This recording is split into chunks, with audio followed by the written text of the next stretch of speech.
Everybody, I have a good friend and a YouTuber, and I've been wanting to talk to this gentleman on this platform for a while now because, again, I respect the guy. I love his reviews. You may know him. His name is Chandler.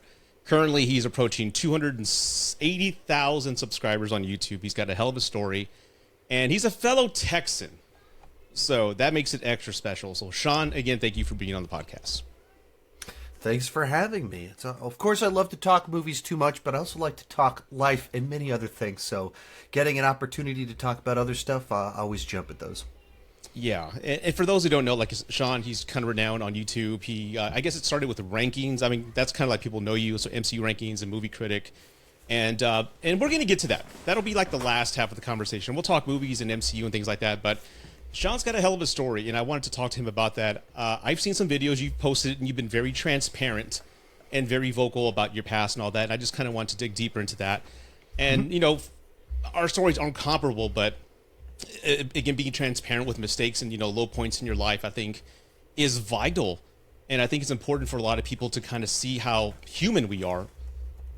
Inherently, we are. Like, we're all human. We all make mistakes.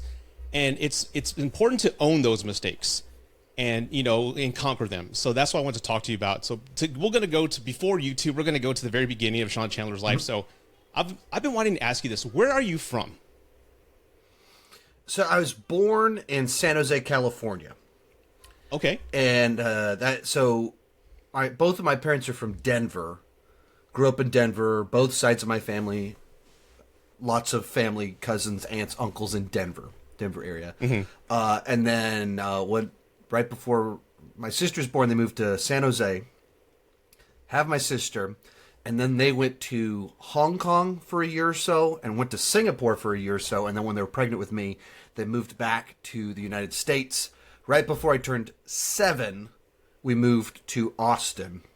And that's essentially where we've been ever since. So my dad was one of the early hires when Dell started to take off and grow. Oh, wow. And started to become what it is now. And they're like, "Whoa, we got to find people to run this thing." My dad was one of the people that was hired, and so he was real high up at Dell very early on and knew Michael Dell. Really? Wow. Okay. So when you're saying moving to Singapore and overseas, I was thinking for a second, maybe, I didn't know you're a military brat, but that's not the case. It was just your dad with this employer, right? Just, no military at all. Just entirely whatever business stuff my dad was involved in. And so he was thinking about retiring before he took the job at Dell, and it was just too good of an offer that he kept working and worked there for about 5 years. Okay. And how would you describe your childhood? I know you've mentioned a little bit of that during your speech, but overall, how would you describe your childhood growing up as little Sean? I don't know. It's kind of strange. It's kind of one of those things where, like, how would I describe it now? How do I feel about it now versus how did I feel about it then? And like, I didn't really think of it as tumultuous as I do now. When I, have my own adult perspective on, if I heard this about someone else's life, how would I perceive of it versus how did I feel at the time? Like my mom was, very involved, very stable, and doing activities with us all the time. And then my dad was real deep into alcoholism and all sorts of issues that came along with that. And so there's just like this very strange set of like conflicting experiences and memories about all of it, because it's not like I felt like I had an unhappy childhood, but though there was a lot of trauma in there. There's a lot of stuff that was very toxic. There was a lot of things that I didn't realize it at the time, but when I started working with teenagers, as I started telling my own stories as jokes, it like popped in my head. Wait, if any one of these kids that I work with shared this story with me, I would be legally obligated to go to the police. Like when you work at a church, when you are legally required, if you hear about something like that, you have to report it. And so it was literally that experience of working with other people and knowing, whoa, as that comes out of my mouth, first off, no one's laughing at my hilarious story. Second off, they're not laughing because this is not a good story. And I'd been telling some of these stories as jokes for over 10 years. And I didn't thought about it that way. but it's my dad was a functioning alcoholic who was very high up at Dell, could get enough work done, but also was just drunk out of his mind every night. And even as I mentioned, kind of the abuse stuff, like everything in life is on a spectrum, a scale, and Right. that's a big part of the reason why I didn't perceive of it as abuse at the time, and it wasn't that was like a regular thing, but you hear stories of abuse that's the kid getting hit every single week, like hit. Yeah. And it wasn't remotely that, and don't anyone characterize it as that, and don't want to in any way suggest that I was in that form of trauma, but also don't want to minimize if you physically hit a child, that's abuse, even if it only happens 2 or 3 times over several years, and that's inappropriate no matter what. So it's kind of in that category, but more so even than that side of it. It was just kind of a lot more chaotic. That you don't, when you're a kid, you just know what is. You don't know how chaotic and insane things are. So, I was being left home alone from like age 7 or 8. And things like that were more common back when you and I were growing up. But, that's sort of like I've got a middle schooler, and he still doesn't get left home alone. We're totally different from what our parents did. It's totally different. Very, very different times. But and some of that was Dad was out at the bars drinking. Some of that was my mother and sister at horseback riding, and some of it was just like the everything kind of going on. That I just remember being home alone all the time. Wow. And I don't know if how much of that factored into some of the way that I'm wired, that I do well on my own, liking watching movies and getting into everything that I'm into. I don't know how much that comes from being home alone so much, but I just got very used to that. And even when I talk to some people that they don't like being alone, even as grown-ups, and they need some, that's something I've never really related to, because I was just so used to being alone very young and having to entertain myself and finding something to do. I was just always kind of doing that. But like I said, my mom was very involved. And so my mom would take us to Star Trek conventions. Exact same thing as Comic Cons, just all themed on Star Trek. And we went to those all the time, and toy conventions, and we collected. And every summer we would go on these 6-week-long road trips where we'd be like, let's go to New England. And we would just we'd drive out there and, today let's go up to Canada. And we drove up to Canada, and this is French Canada. We don't speak French. So we drove right back. But we just drove around New England. And so there's all this stuff that was fun and positive. And that's, kind of the way I feel about my childhood, because I just didn't, I cognitively know that there was a lot of really toxic, dangerous stuff in there. But that's not, I didn't perceive of it as an unhappy childhood, just unstable. And I think even the stuff that I think hurt me more was even a little bit further down the line, when wasn't really anyone to guide me when I was in high school to figure out what to do after high school. So I was pretty lost. I graduated, I was like, oh, I have to come up with something to do now, because I had no idea. Yeah. I know that's a long rambling answer about my childhood. No, and I'm glad you answered that, because again, that's something I didn't know, and it's something I don't think you've shared on any of the speeches that I saw. So that's good. I mean, and it's funny how, again, I'm older. I think I'm 6 years older than you. I'm 46, right? And it's funny how our childhoods are very similar. It's just your parents had money and we were dirt poor. So it was more or less the same way, where my mom was at home, my dad worked a lot, and you're right. It's a totally different time that we were growing up on. I mean, I'm not going to condone or say I approve of physical discipline on a child, but spanking the kid was a norm back then. If you got in trouble, you got the belt. Wait till your dad gets home, and we're all terrified of our dad, or our friend's grandma would get a switch off the tree and hit him with a stick if he misbehaved. So abuse was part of it, but we knew we only got it if we really messed up. So I got hit quite a few times, but I would never do that to my kids. So that's what I'm saying. We grew up and that was kind of the norm, but there's no way I would touch my kids. I never have once. And it's just you don't know it's toxic. You don't know it's like, wow, things are really messed up back then until you become like self-aware. I think for me, it was like 16, 17, where like I saw drugs, I saw gangs, I saw cocaine, physical abuse, men abusing their wives, all this. And I was very young and said, I don't want to be this way. This doesn't feel right. And you know what my moral compass was? Superman. Superman was my hero. Christopher Reeve was my hero. And I remember thinking as a kid, Superman wouldn't approve of this. And that's what kind of helped me kind of guide going and making decisions from right or wrong. Because again, we were alone. My parents worked a lot. So I was alone by myself watching Christopher Reeve movies on HBO or on VHS. And yeah, that was just part of it. So being alone does not terrify me whatsoever. Yeah, it's some of that stuff you realize it to have your own kids, and then you pause and compare, and you start using all those phrases that our parents used back in my day. Well, when we were doing this only cost this much. But yeah, even on the kind of the spanking one, my parents spanked me. They didn't. None of the more extreme things that kind of grab the belt. It wasn't anything like that. Any of the spanking stuff, it wasn't where I would. My dad got drunk, and he wanted to teach me how to bar fight. And in his mind, apparently bar fighting was to like get down on your knees. So it didn't even make sense.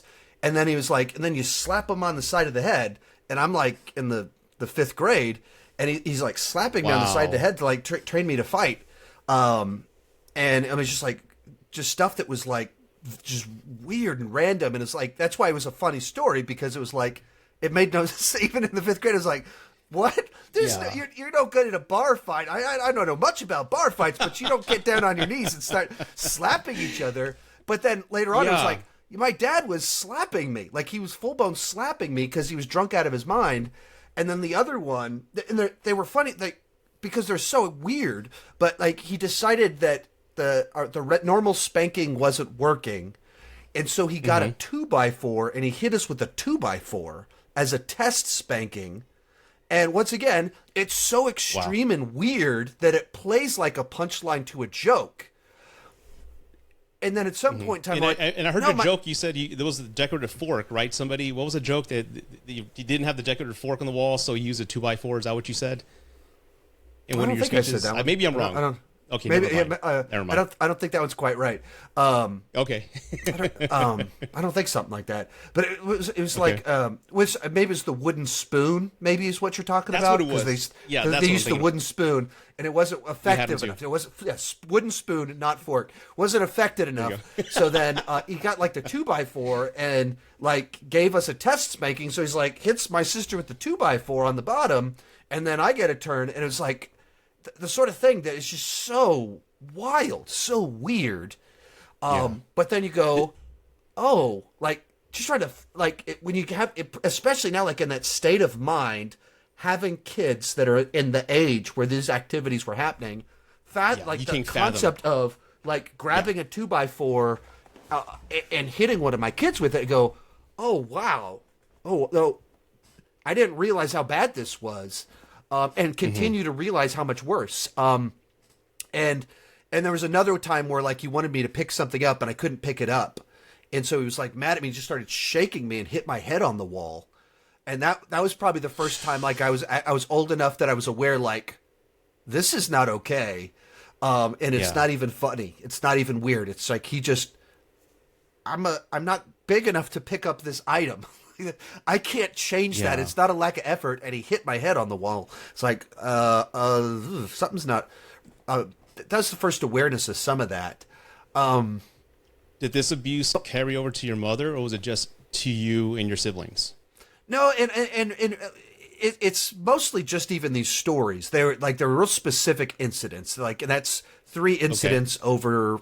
I don't 2 or 3 years, so or something like that. Yeah, it's it's all kind of like I don't remember anything. I don't really remember living in California. So, and my parents got divorced when I was in the 6th grade. So all these incidents are really probably 3rd, 4th, 5th grade, sometime in that ballpark of where he really started to come home drunk every night. And there's only a handful of them. There's all sorts of weird other activities, other sorts of issues, and I would perceive of like I didn't get I don't know, because I didn't even think of it as abuse. But he could also say horrible, mean things too. But he didn't do that as much to me. That was more towards other members of the family. But it wasn't at all like a raise a hand to my mother or anything like that. And I think that's why I never categorized it that way. It was like I just put it in the category of my dad's drunk and doing weird, wacky stuff, weird, extreme stuff. And so then whether that was his friends picking me up by my ears, whether it was him telling weird random stories about crying, telling me the story of the old man in the sea, or him trying to teach me to bar fight, he's doing weird stuff. Yeah. It didn't occur to me like this is wildly inappropriate weird stuff, and in the category of abuse. But also it's like I just didn't, so much of it, it's not like he wasn't really an angry person. My parents didn't fight. Like I would perceive my wife and I being much more getting into it a little more than my parents did. Like I don't remember them ever really getting into it. That's where some of it gets so like really odd and confusing, odd mix of things. Like after my parents got divorced, they stayed friends and we'd still do holidays together. And like it's been 30 years. My mom hasn't changed her name back, and she like never switched it out of from Chandler to Swanson. And then she did remarry for a little while, but then the person she married passed away 4 months later of just like a freak accident. And so she's had the name Chandler for 50 years. The divorce, for 50 years or since 20 years before that. So, and it tells you everything you need to know that like they always stayed friends, and it was, I don't know, that's where some of like processing my childhood's always been a little bit tricky because it never fit neatly into the boxes for other people, because my dad was fun. I wasn't scared of my dad. It wasn't like a fear thing. It was like lack of stability is the word that would describe it. And we'd go, he'd take us to the pool, and he'd be the life of the party as this man in his mid 40s, getting everyone to do a splash competition and stuff. And he'd be, very part of the community and everything like that. And so it was like all this positive like energy in a lot of ways. And at the same time, chaos in other senses. The alcohol would come in, and this other personality would come about.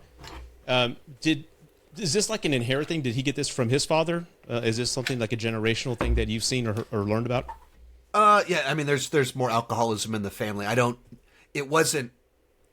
It seems Grandpa Chandler at some point in time beat it, or it didn't take him over the way it did my dad. And then there's some other uncle kind of in that mix as well, where it seemed like there was a good bit of it in the family. But I think my dad was the one that kind of just kind of everything was kind of extreme in a sense of like he just was could be very fun, but then switch and he'd be the life of the party, and then very successful. It was all. There's no subtlety to any of it. And sometimes that's the thing that can make you great at one thing is also the thing that will drive you to be very destructive in another. And I think I see that in myself a lot. Like that tendency to, I've always been very intense about things. So that's a destructive tendency. You're charming as well and fun, life of the party. Yeah. And I can do that, but, and then successful on YouTube and dive in intensely. Like I've just kind of always been kind of the pretty intense with things, and if I'm into it, I'm into it. And drinking for me was never like, I'll just have a beer. It was always, well, if I'm gonna have one, why wouldn't I keep going? And that seemed to be kind of something I got from my dad. It sounds like, again, the more you talk, I guess maybe all of us Gen Xers. So I think you're I don't know what the category or year bracket is, but I think you're your elder millennial. I don't know. Maybe you're a Gen Xer. I don't know. But were you born in 77 like me? No. I was 81. I consider myself an exennial. There's from like 1980 to like that kind of, whether we're the youngest of the Gen X or the oldest of the millennials. Yeah, I don't like it. It doesn't really fit on either one, and so a lot of us in that kind of 1980ish range. We remember getting our first AOL disc. We remember the internet. 500 hours, 5,000 hours. Yeah, 5 hours for your demo disc. AOL. Yeah, exactly. Only 5 that whole month. But like we're that old enough to remember all of that, but also young enough that were very much on the internet, middle school and onward. So we actually remember life before the internet and post-internet. We remember if you wanted a movie time, you had to go to get the paper or call that number and listen for like 5 minutes as they went through every showtime for every movie. And it's like, okay, all right, Basic Instinct's at 3. All right, we're good. So, I remember the internet comes about, and there's web pages out there, and I remember being at the movie theater and looking at the movie poster and seeing there was a web address for a movie, and like, remember that? Oh, I gotta write this down, and like I can learn a little bit more about the movie on the internet. And that seems so crazy, especially considering what I do for a living now. But there was a point in time where the idea of a movie having a web page was so novel, so fresh, new, and exciting. Despite the fact that at no point in time in history has an official movie webpage ever been good. But we didn't even know that yet. Nope. The first one I remember looking at and was like so involved in it was Star Trek First Contact. I'm like, oh, they're going to fight the Borg. So I had to go look at it. I'm looking at it like on set photos, like, oh, there's Data. Who's that Borg Queen? So I remember that's the first movie I remember just totally, I was at school, logged into the library, and I'm looking at it like, wow, this is insane. But going back to the childhood piece, man, like I said, go ahead, what? I remember that Star Trek 5 is one of the first movies I remember seeing in the theater, because it was when we first time we ever drove back from Texas to California, stopped in the middle of nowhere, and went to a movie theater that had a balcony. If they didn't sell 20 tickets, then they wouldn't show the movie, and we were watching Star Trek 5. And then at like Star Trek 6 was one of the first movies I remember like following the information about it before it came out and stuff like that. Yeah. And going back and again, just going back to the child piece, like I said, it's funny how like our fathers are very similar as far as having an impact on us, because my father and mother, the 80s were horribly abusive. My dad was never really laid a finger on me unless I misbehaved, right? But he was very abusive to my mother. I remember seeing, fights. I'm talking blood. He had her on the ground, and I'm a kid just yelling, "Stop, Dad!" But it was a horrible, traumatic childhood. And I think I made a promise to myself a long time ago not to let that impact me. I remember telling him at 11 years old, like, I said, "Thank you," because Mom was crying on the floor, and he was like, "Yeah, like what?" I go, "Thank you for showing me the man I never want to be," is what I told him at 11. And I cried saying it because it broke my heart saying it. Yeah. But this is the 80s, and then 90s they discovered church. They were born again Christians, and the 90s were just completely, as my cousins say, your parents got boring, Rudy. They didn't want to do anything. They didn't want to drink anymore. So the 90s are like a two different contrasts of lives. But I remember seeing all that, and I knew many of my cousins whose fathers were the same way, who acted the same way, very abusive, very loud and violent. Street cred was what you needed to survive and respect. A lot of people didn't bully me because they knew my dad. And I remember wanting to join gangs. And they're like, that's Rudy's boy. Hey, get the hell out of here. Your dad's going to kick our ass. I'm like, so my dad's reputation protected me from being in gangs because I wanted to be part of them. They were fun. They were doing things. They had money and they had respect. And as a kid, you see that, and there's no internet. You don't know your world beyond your block. So to see the admiration and the way people treated my older cousins, I wanted that, and I'm glad that didn't happen. For as horrible as things were in the 80s, my dad, good or bad, his reputation kind of saved me from ending up in juvie or dead, like a lot of these guys. So it's amazing how like our childhoods. There's a lot of things I will never repeat or say out loud, but I'm proud that there's men like you and I who saw that and didn't replicate that. Mm-hmm. And and now I see my kids and they're all spoiled with smartphones, and like I'm taking them to concerts all the time. Like, you got money in your pocket. I had to get a food stamp, $10 food stamp, and buy a gum and use a change as spending money, and you got $50 in your pocket. It's like they're so spoiled nowadays, and it's a blessing to give that to them, because there's no way we would want them to be in that same space or see what we did growing up. Yeah.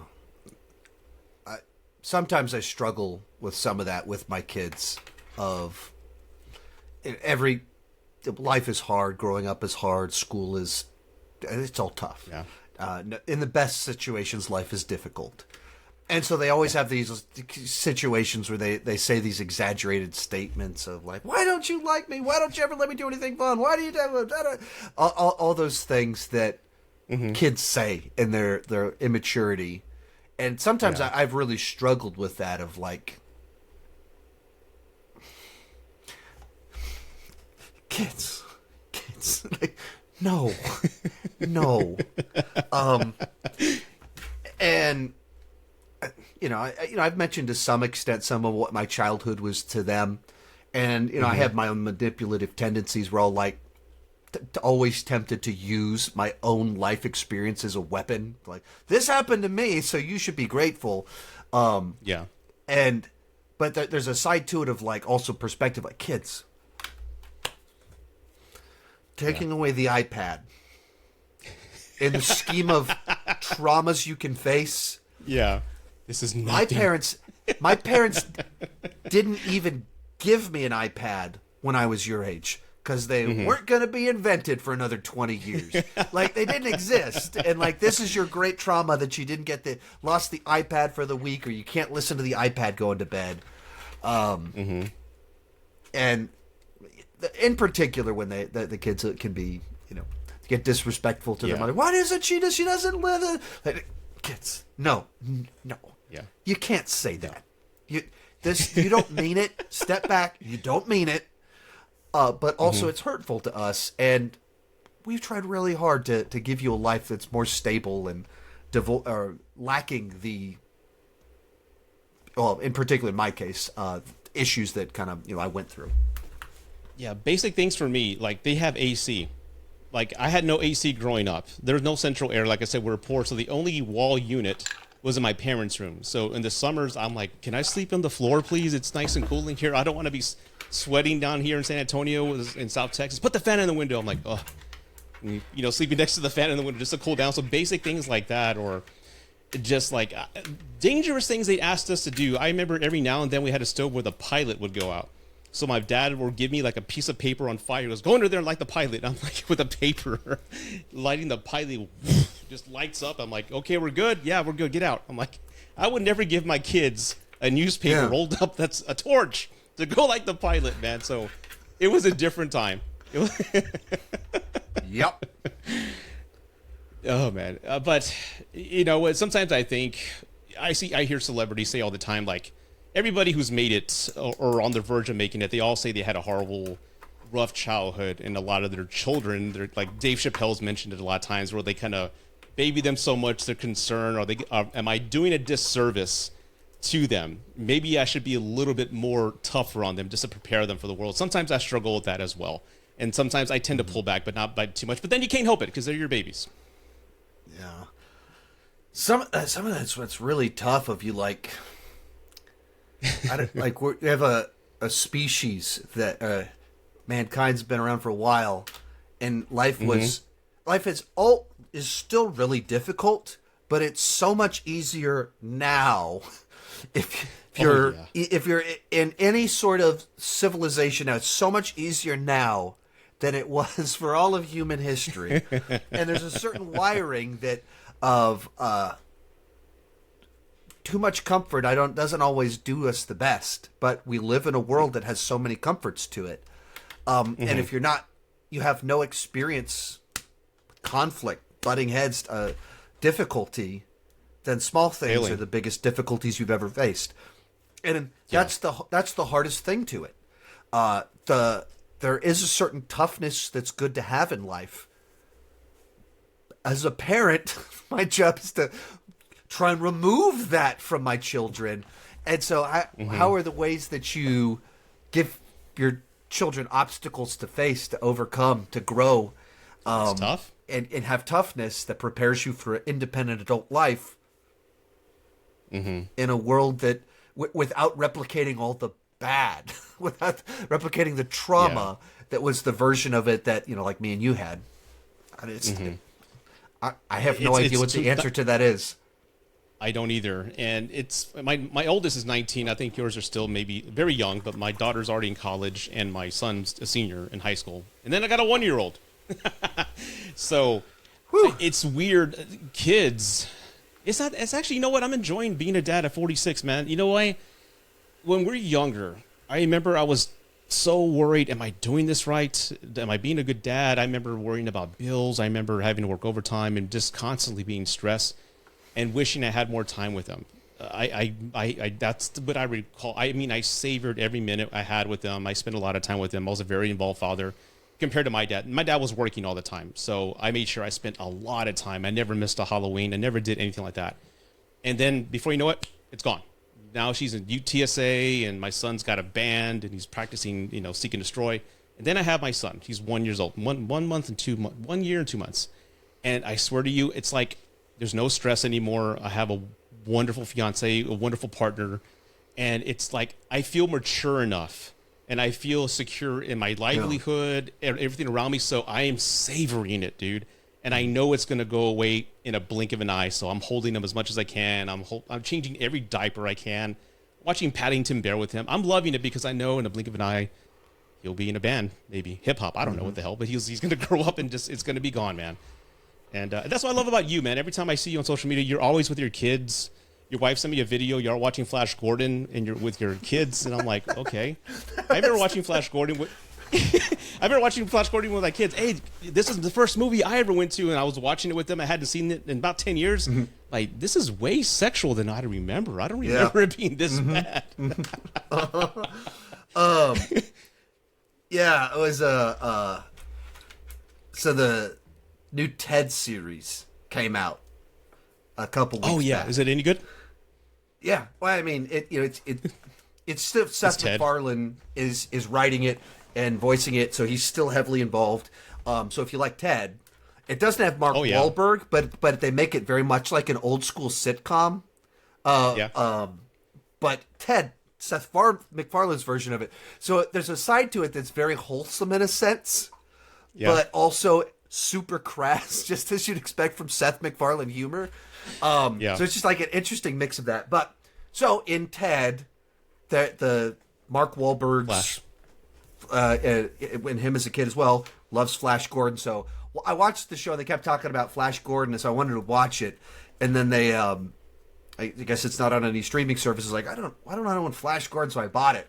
So I've been watching it. I was like, wait, I should probably buy a shirt too, since Rudy's going to interview me soon, so I can dress appropriately. So that's the context of all of that. And out of I watched Ted because my wife was out of town, and that's not Seth MacFarlane is so not her humor. So I watched it while she was out of town, and she's not thinking Ted and Flash Gordon. So she's like, "Why on earth are you like buying a Flash Gordon shirt and you're making everybody watch Flash Gordon? What's going on? What is this?" Yeah. And I put I knew they wouldn't want to watch it, so we watched it in like 3 batches, because the kids were like banned from TV for the week for kid shenanigans. And so it was like, well, but you can watch this movie for 15 minutes with me while I'm eating my dinner or whatever. So we watched it in these batches, and Karis, the youngest one, just latched on to the Queen theme song and kept singing along. That's what led to the video. Timeless. It was like, oh, you should send this to Rudy. He loves that movie. And so she does it before I say anything. And it's like, Jennifer, he's never even seen Flash. He won't even know what you're doing. She's like, why did you do this? So she sends you an apology. And before she checks to make sure I was acting like myself, which is to say, messing with her constantly. And she sends you this apology. Like, wait, you apologized? He actually... This is his logo for his YouTube channel. It's based on the Flash Gordon logo. She's like, wait, he does like it? Like, yeah. So I think I sent her like 5 pictures of like autographs I have of Sam Jones and everything. Like, yes, that's my movie. And like I said, that movie is near and dear to my heart. That's the very first movie I remember going. My dad took me, and my dad's passed since, so I haven't revisited yet the movie because I don't know how I'm going to react.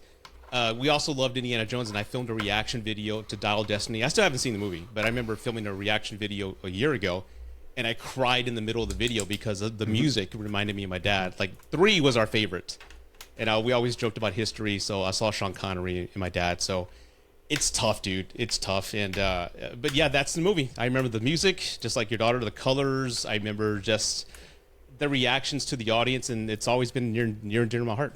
I love it. I've met Sam Jones like 3 times already. He's at all the conventions. That guy makes the rounds. Yeah, he's awesome, dude.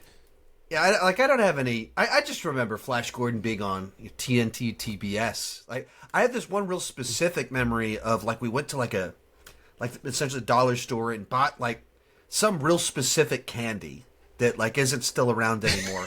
And I bought a lot of them. Yeah. And I just remember sitting there in my living room eating this specific candy on a Saturday afternoon while watching Flash Gordon. Like one of those memories that's not, it's so uninteresting. It's such like a, Yeah. but for whatever reason, that's the one Saturday afternoon from like 1993 or whatever that I just remember sitting there watching that movie. And Yeah. and then it's goofy fun. And as you get older and you just start space to opera. realize, Yeah. when you start to realize, like, wait, this guy playing Ming the Merciless, he's like a big deal. And like I don't think I'd seen License to Kill and The Living Daylights prior to this, so I'm like watching it, and Timothy Dalton's in it, and then a few years Yeah. later I Storm. watched the James Bond movie, so I'm like, wait, James Bond is in this too? And wait, this guy's in this other... Like, all of these people have these careers elsewhere. Yeah. And then that- also it's an amazing realized movie. how big of a deal that Queen did the score for it. All this stuff that At the you time, they were the appreciate biggest later band on. in the world. Yeah. Yeah. And my wife Yeah, doesn't so- get any of this, so she doesn't like it. Okay. Okay. Speaking of your wife, I want to talk about her in a little bit because I wanted to touch on your addictions because, again, I know you've been very vocal about your addictions to alcohol. And I'll bring her up in a little bit, but let's talk about how that whole thing started. So, again, you saw, those events with your father growing up, so I'm pretty sure you were cognizant of the consequences of using that material. So what led you to start, dabbling in alcohol and going down that road? How did that all start? Yeah, so I'd never drank alcohol like as a teenager. Never. I mean, besides the sip of my dad's beer stuff, but never actual drinking. Never even like a can of beer. Really? And Okay. some of that was a matter of just the friend groups that I was in, the stuff that I was like. I wasn't super social. Kind of going back to what we talked about before, it's just someone that kind of stayed at home. And that, as my mom got a boyfriend in middle and high school, and like, I just felt like I was home alone even later on. And my sister was 4 years older than me, so in high school, I was just at the house by myself a lot. And it just wasn't social. I didn't even think about it. Like, I didn't feel like an outcast. I didn't feel bullied or anything like that. I wasn't like, oh, I wish I could go to the parties. I just didn't. It wasn't interested. I was fine being home, making my Jackie Chan fan webpage or whatever else goofy thing I was doing. But I just wasn't really an option that was on the table. It wasn't presented to me. And there was a side to it of I had only really seen alcoholism. I'd only seen irresponsible drinking, which was my dad's out of his mind. And him and his buddies are picking me up by my ears. I'm going to go on a rabbit trail here. This is kind of rewinding. So my parents got divorced when I was in the 6th grade because my dad had an affair, and then he married the person he had an affair with. And one of the things that always stuck out to me during that window of time is essentially my dad lost all of his friends through this. So his friends were his drinking buddies at the bar, and then he starts having a second girl on the side, and even his drinking buddies at the bar were like, "No, man, this isn't. What are you doing? Your wife's awesome. Like, well, you have what are you messing around?" And he lost his entire friend group over it because they didn't want anything to do with this new lady. So I just want I thought it was a thing that I don't know. It's always stuck out to me. Those guys like backed my mother, and they were, in a sense, they were a part of some of the bad part of his life, but they weren't. They were a good influence in this other sense. But I don't know. It's like that was just one of those things I just wanted to share in there. But because I just, like you go through life and just like what it really stood out to, like that meant something to me. That these guys that kind of I didn't. My memories of them being drunk with my dad picking me up by my ears, being energetic and fun, and then when my dad started messing around, they're like, "No, we don't want it." And they were, if they ran into him, they'd have a good time talking. But I find that again. I'm sorry, but like real quick, with me, like again, I've been vocal about, I didn't have an affair. I just cheated on my ex-wife back in 2008, and that wasn't the cause of the divorce. We divorced in 2016. But it's odd when divorce happens. Again, this is just my experience, kind of tying to your dad's, that everybody went to the ex-wife to support her and help her get on her feet. I was just alone. No one came to my door. No one asked if I was okay.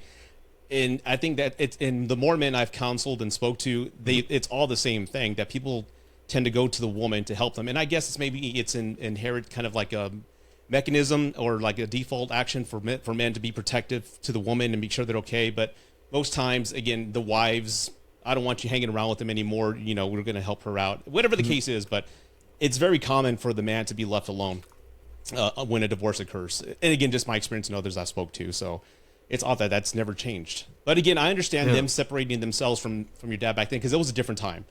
Cheating, I don't think was as, I don't want to say even accepted, but it wasn't as common maybe back then as it was now. Maybe it was. I don't know.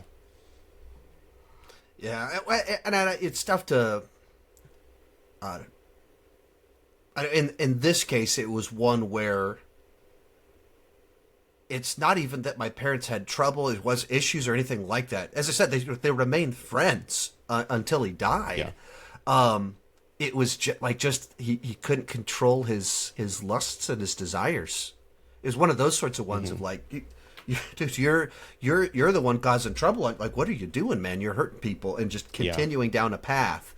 But I don't know, some of those ones it's tough to. I don't know really what happened with all of what went down with my dad and all of that, because, I mean, I didn't want anything to do with him for a couple years there, and it's like, hey, want to come over to my house? Like, no, I don't like her. That's the woman that caused you and Mom to get divorced. Yeah. Well, I'm not really looking to be buddies with your mistress that you married.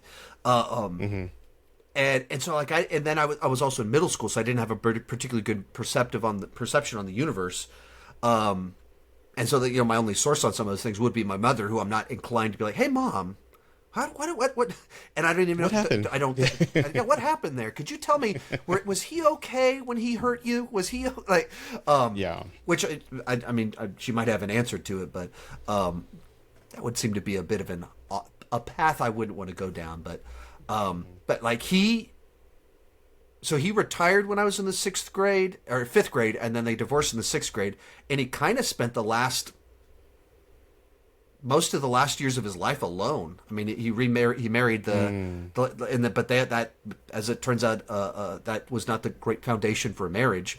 They literally got married on a whim.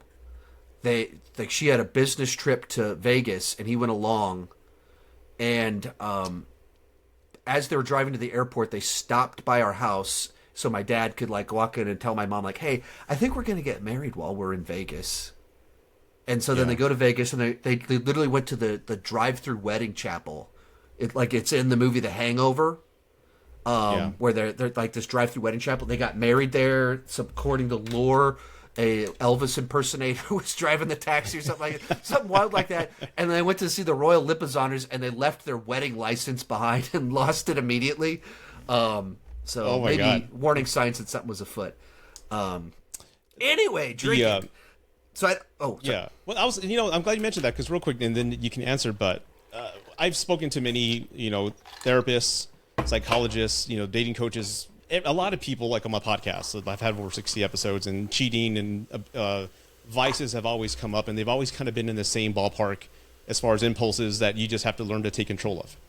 And usually, that type of behavior, the genesis of that is an emptiness, something wrong with the person inside of them. There's something missing. So what was missing with you that kind of led to the alcoholism? Because most people say I was peer pressured. Most people say, I was forced to do it. I wanted to be cool, but you didn't have any of those feelings. It was kind of like no pressure at all. It just kind of fell upon you. But was there something missing within you that had you start that? So I went on a really long rabbit trail. You asked a pretty pointed question that I have a very specific answer to, and then I gave you too much background. So I never drank. Never drank prior to 21. never drank before my dad died when I was 20. He drank himself to death after he divorced the mistress, or after they got divorced. He basically was just sat around doing nothing, drinking for several years until he fell apart. I mean, it was very fast, and we didn't know it was happening. We didn't know that was happening, and that we weren't going to get him back. That's even the way I would describe it. We didn't know we weren't going to get him back. And he started showing signs of getting sick but he was totally normal. Just something was not quite right. And then within a matter of months, his mind deteriorated. His body, he couldn't walk. It was like he had dementia, and then he passed away. So I never drank, and I'd only seen the negative version. But there's a very specific incident. What was the first time that I drank that kind of created the path in my life, which was when I was 21. A friend of mine who I spent all my time with at the time, his brother was in an accident. It was probably a suicide attempt, though he never admitted it was a suicide attempt. He was found in the theater room at the school with a rope around his neck. He said it was an accident. Yeah. I don't know what scenario leads to that. And he was put in a medically induced coma. And the way the day kind of worked out, this is over 20 years ago, so everyone, every high school, every college student didn't have a phone in their pocket all the time. Right. And so they couldn't get a hold of the brother that was the friend of mine, and they were able to get a hold of me, and they're like, hey, we haven't been able to get in contact with him. Here's what's going on. So they tell me, medically induced coma, can you go get him, take him to this hospital? And so I was a couple years older, so I did have a cell phone, so they got a hold of me, and I picked up this friend of mine, told him what's going on, went to the hospital, and then that night he came over to my place. I was living at my mom's house, and she was like, I lived on 5 acres of land, which is this is its own a bizarro story of how that went about. But with its own toxicity in that story, there's a lot in my childhood that I don't even talk about that often, even though they're interesting in their own way. But he comes out, and the place had like a gigantic shed, like this massive shed. And it kind of turned it into my own hangout space where I'd have band practice and record bands and stuff like that. And he came over and brought some alcohol, and his brother is in a coma. I'm 21. We're not driving anywhere. What's the danger in drinking? This guy. It's a safe environment compared to we're on the road, no seatbelts. It's that's just like there. Unless I chug this whole bottle, unless we're now that we're drunk, let's go for a drive. There's just nothing dangerous in this. And so in my mind, I always knew I probably shouldn't start drinking. I saw what it did to my dad. Mm-hmm. I know my obsessive tendencies, but if there's an excuse, today's bad enough. So drank and got drunk with him. And I guess he apparently drank fairly regularly. I didn't even know that about him, even though I spent all the time. I don't know when he was drinking apart. I didn't know it was, and maybe he just knew not to introduce it to me because of my dad and everything. He knew all of that about. But on this occasion, he brought the alcohol over and let him drink. And I think that's the only time I ever even drank with him. And I knew I shouldn't do this regularly, so I didn't drink again until sometime later. I was at a funeral for a family member. Once again, safe environment, drinking in this context where I'm sleeping on that couch right over there. We're safe. Right. And so it was like something did every 3 months, every 6 months. But if I drank, I was drinking. This is not I'm ordering a beer because I want to drink a beer. This is if I'm drinking, I'm gonna have a bad day the next day. And that was kind of It wasn't necessarily the way you described it of some gap in my life, so much it was my crutch when there was trauma.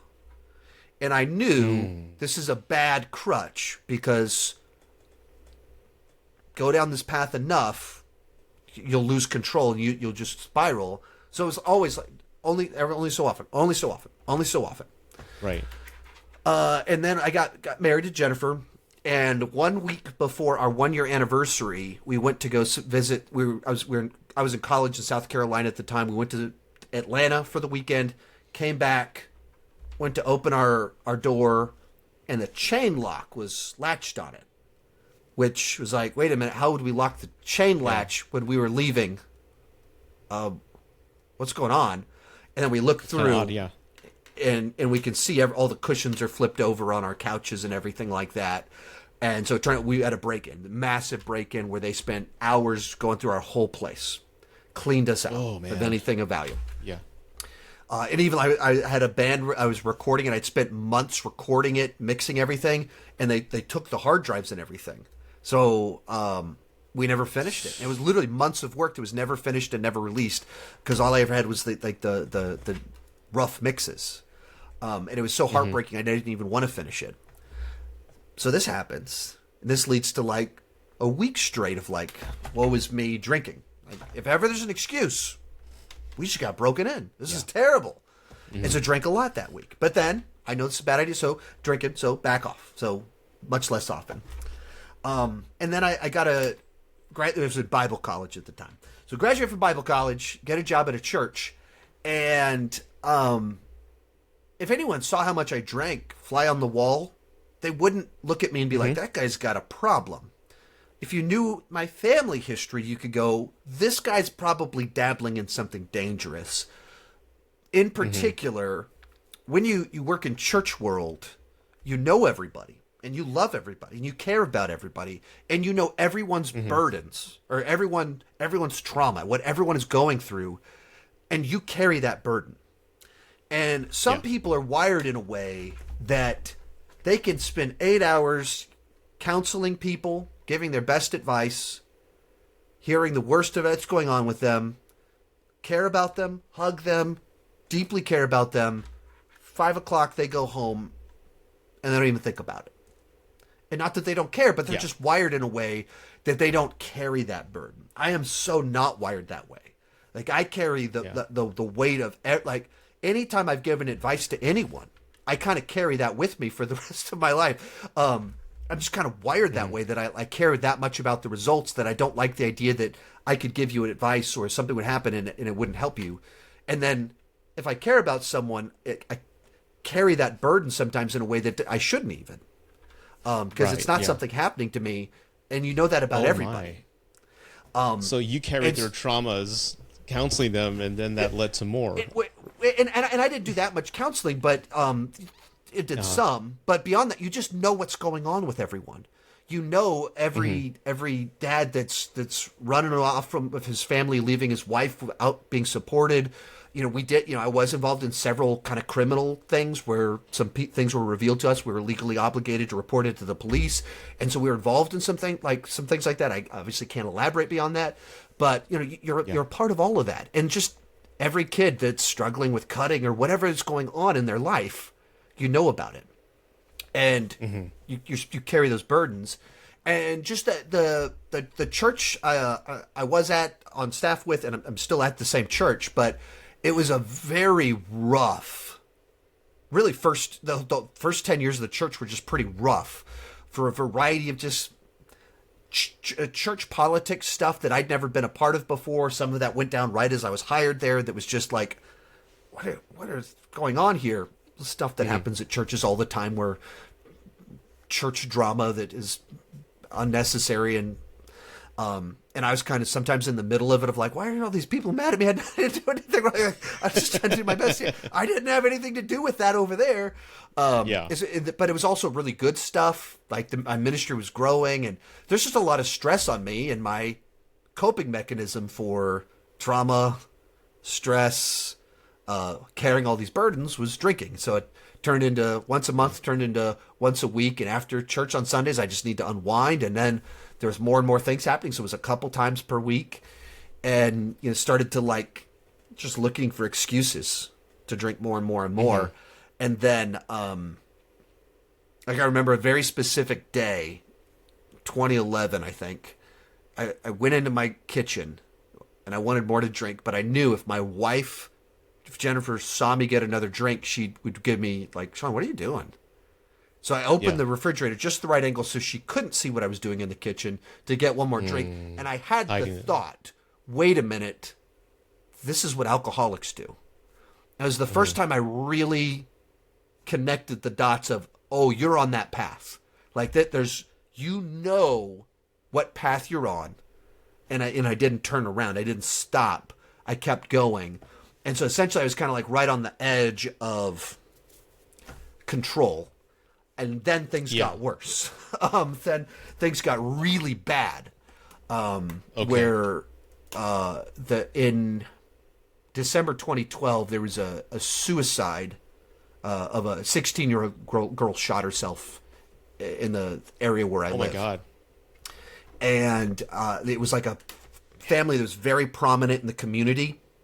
Like everybody knew them, everybody knew her, popular.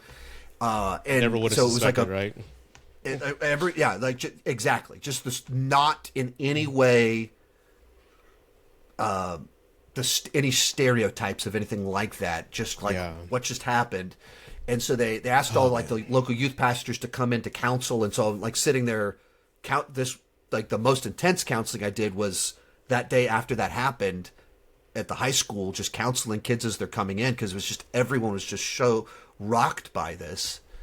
And then all throughout 2013, well, first off, I got my workload from the church. They gave me more things I was responsible for right after this. Unrelated to it, but time-wise, it's the same window of time. And it ended this window of time where there's just a series of just tragic deaths at the church. The keyboard player in the band died in a car accident, and just random things happening. And then tragedy right before after tragedy. Yeah. And that same year, both of my grandparents on the Chandler side died. And I felt less emotionally like that. That to me was like, well, they're both in their 90s. Like that's a good life. They lived a full life, and they, I know how to process that. So my grandparents dying was like, okay, what a great lives. And all of these other ones were people younger than 60. And then right at the end of the May 1st-ish, 2013, just like 5 months after the girl committed suicide, one of the kids in my small group committed suicide. Like from my church that I'd known him since he was in the sixth graders, for like 5 years. I'd had him in my small group, knew his family well, continue to know his family well. And, on my refrigerator, have the Christmas card. One of them the older brother got married last year, and it's on my refrigerator. So I know the family really well. Wow. And I went into this season on the edge of having control, dabbling in hiding, dabbling in that. And so whenever all this happened, it was just kind of like just spiraled out of control. It went from looking for excuses to drink to I cannot stop, where the alcoholism fully took over. And that was 2013 was where it was just, if you're right at the edge, rock bottom, I guess. And there's a great excuse for 6 months straight, plenty of stress for a whole year, just kind of really went out of control in 2013. And anyway, that's the more detailed version that I've been able to give in the lectures. Yeah, and thank you for that. And I want, before we get to what made things turn around in your life. As I mentioned earlier, a lot of the guys when I was growing up, their dads were very abusive or did things, and a lot of guys replicated that. Like, you know what, my dad did it, so I'm gonna do it. Was part of you doing this, even though there was no pressure or items that kind of led you to it? Was part of this saying, my dad did this, let me dabble in this and see if I can be better than him. Maybe I can beat it and test the waters and be have better, stronger willpower, and not let that conquer me. Like, kind of maybe bringing you closer to him in a way, since he died so suddenly. Was there anything maybe rooted with you kind of just dabbling with alcohol? I don't think it ever went in that direction. Okay. I don't think so. I mean, I had the thoughts, like, before I had kids, of like wanting to have kids to to be a better dad than him. Yeah, okay. Of like, just like that was a thought that I had that seemed like, well, that's a awfully mature thought for how immature I am. And then when I had my first two kids, 2012, 2014, that was the heart of when things were at their worst. So, in particular, when I first became a father is when I was most repeating the cycle. And like literally the thought, oh, I have kids, so I wouldn't do so. I raised them better than he raised me. And then for the first few years, I raised them just as bad. And I wonder if maybe even worse with the way things kind of played out for me, because it kind of spiraled so quickly. Mm-hmm. So what made it turn around? Like, what made you say, you know what, I can't do this anymore. I gotta stop. So around when. So that May 2013, where like everything's like it's getting really bad. Like I am emotionally on empty, heading into the busiest season in church world, coping with alcohol, and there's so many like I could do hours of podcasts just talking about all the wild church drama or so many drama podcasts. So we're going through the story of the trauma in my life that led to my drinking. In 2010, May 2010, I officiated my mom's second wedding, and then in September he died. It was just like a freak accident of he had back pain and he had some other things, and just because he he was loopy and took double dosed on his medicine, sort of like, yeah. And that I didn't like. So many things happened that were tragic in here that one, it almost becomes the one where we just kind of go. It's easier for us to just forget that happened than to live with it, because it was just such a sudden and shocking, like, can't believe it. Yeah, you just can't believe it, and it feels like, did that really happen? Like that was a thing that really happened, but it almost feels like we should like move on past it. It's just real horrible. But wow. So 2013, in the middle of things were getting their worst, Jennifer goes, hey, probably not the best time today, but looks like I'm pregnant. Yeah. And so most of that pregnancy is like while I was spiraling, just really in bad shape.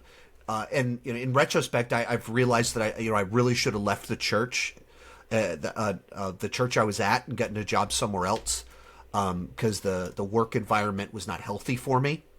It's funny. You would never think church environment would never be toxic, work environment wise, but it happens. And I'm not saying all churches are like that, but you would not expect that there.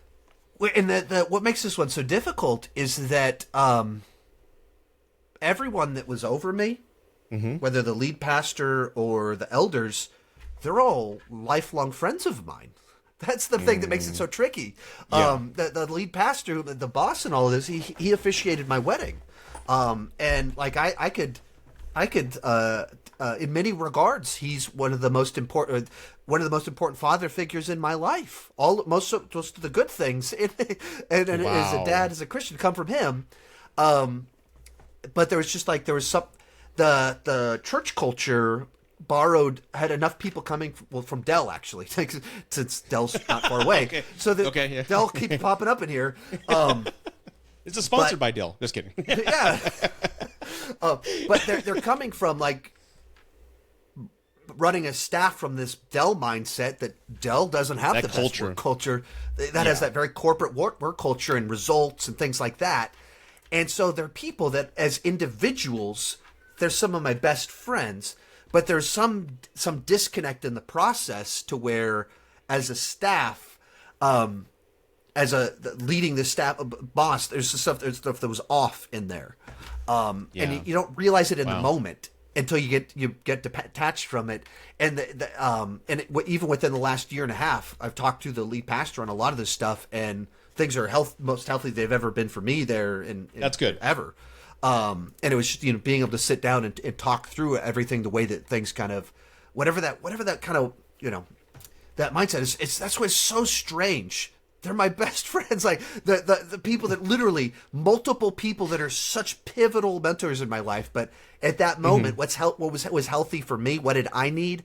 Oh, maybe this is the way to phrase it. One of the things that is very common in church cultures is that the staff are really good pastoring the congregants, the people that attend the church. They're not good at being pastored themselves. Oh, because gotcha. it's a very complicated relationship. Your pastor's your boss. Well, that's weird. Those are competing value sets. Yeah, and so it's complicated. And then who pastors the pastor? These are questions that the church world hasn't fully. I'm like, God? Had a single answer to. Right. I don't know the hierarchy. There's the pastor than God. I don't know. Right, and so then, there's different church structures, and so our church has an elder board. So it's the people that attend the church that have shown they're of good character, and therefore they've shepherded people before, so they're on the elder board. So they're kind of the pastor's pastor, but they're also the pastor's boss. So there's strange relationships that how do you treat someone like an employee, which the boss relationship is not the same as a pastor relationship. Yeah. And that's a tension that the churches are still figuring out, and one of the where churches can kind of go off the rails, and why mine is such a bizarro world of interactions. They're my best friends. They are my father figures. There are people that I've had such fantastic, great memories. They've shaped me, all the best aspects of me, but it wasn't healthy for me at that time. And some of that is kind of like that saying where they say never mix business and friends together. You never want to, or business and family together, because it never works out. It's kind of like that saying what's going on here in that case. And that's what church world is. Like, if you're doing it right, they are your family. That's what they're supposed to be. And it's tricky because also your boss. So, it's complicated. And so part of the other problem was my own immaturity, my own arrogance, my own pride, not being able to admit that I have problems, not being able to early enough say, hey guys, I think I'm starting to drink too much. When it reached the point in time where crossed where I realized I'm probably crossing a line, then I was like, I better hide this because I don't want to get in trouble. Another issue, everyone on staff is a sinner that makes mistakes too. So what do you do when you have a job that moral character is kind of pivotal to the role, but you have humans that will all have failures? That's another one church world hasn't quite figured out. How do you hold people to a high standard, but also allow grace, the same grace that you offer to everyone else in the church? How do you offer that to the pastors and the staff? Yeah. I don't know what the answer quite is, because on the one hand, you want your pastor to be a person of noble character, but he is not Jesus. He is flawed. And so, I didn't do my part in that to say some things I needed to say. It sounds incredibly stressful, man. It sounds incredibly stressful. Like you would carry that stress at home, and there's no decompression. Because of your friends, right. You usually have an outlet with your friends, so that sounds incredibly stressful. So, I'm kind of feeling what you felt. Yeah, exactly. There's no separation between work and daily life, because if you're doing church right, church isn't just something you attend; it's a community that you're a part of. So then, most of my friends are there. My boss is there. My boss is my pastor. My boss is my father figure. It's all intertwined. All this, And so in the middle of it, and then I start to have my own personal struggles, and you go, where do I turn to? I don't want to lose my job. And even that language, you go, okay, it's my job, is even the way I described my ministry. Okay, that's not great.